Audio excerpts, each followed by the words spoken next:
Before you can make your stocking, you need to assemble your pattern. So the first thing you need to do is open up the A4 sheet PDF file that came with the download into your PDF reader. I use Adobe. I'll just quickly talk you through the file. The first page is obviously the title page with a 50mm test square just there, followed by a diagram to show you how to tile all the pages together, and then after that are the 8 pages that need tiling together. The first thing you need to do is print the first page. So tell it to print here, page 1. There are 10 pages in all in the file. Just print page 1. And the most important thing here is to set it to print at 100%. Not fit, not actual size, 100%. Once you've done that, you can send the page to print.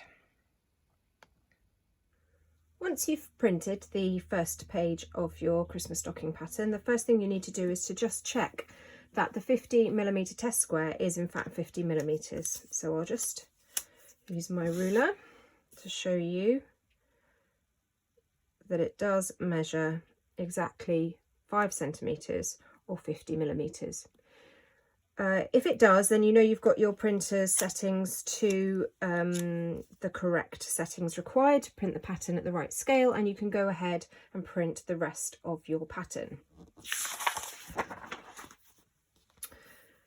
Once you've printed your pattern, the next sheet that will be relevant to you is the page that comes after the title page, and it has a diagram on it for assembling the tiles. You can see that essentially they are labelled in columns A, B, C and D, and making up 2 rows working across 1, 2, 3 and 4, 5 and 6.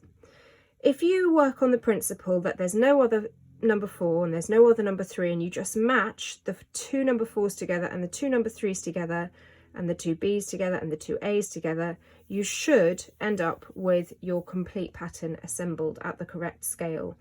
But the best way to do it, especially with other patterns that have larger lays than this one and more tiles involved, is to work in rows or columns systematically.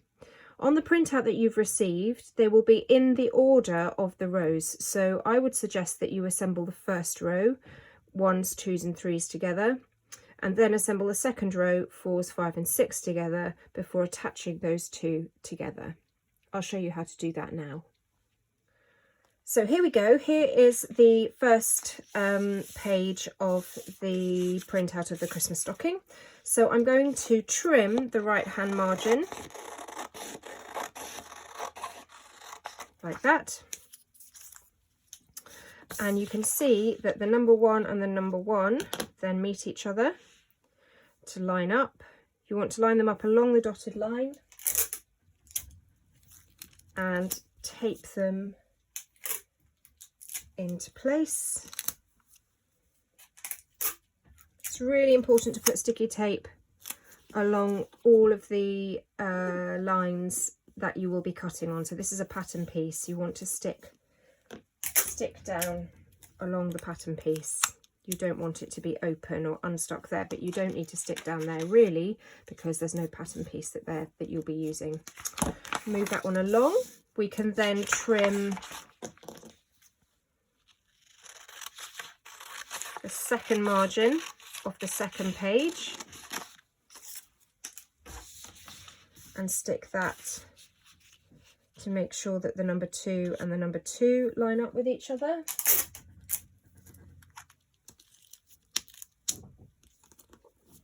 And on this pattern piece, the whole piece is pretty much a pattern piece, so you just want to stick along the entire length.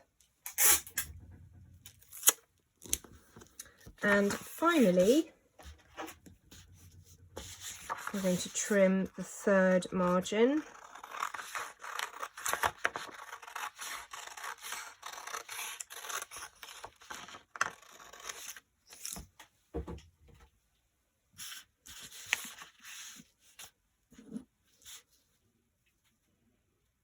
and stick together as we have done before. Again, the whole piece is a pattern piece, so we're going to go along the whole length.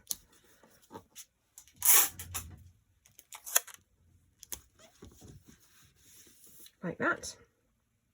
And that's the first row complete.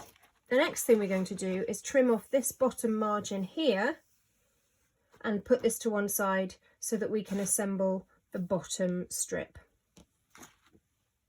So I've assembled the bottom strip, and the last thing left to do is to line up the top strip with the bottom strip along the lettered markers A, B, C and D, and tape. And once you've done that, you have your finished assembled pattern, and then all you need to do is cut out all of the pattern pieces that you can see on there, which should give you a stocking body, a stocking lining, that's this one, the stocking cuff, the stocking heel and the stocking tip, and you're ready to sew.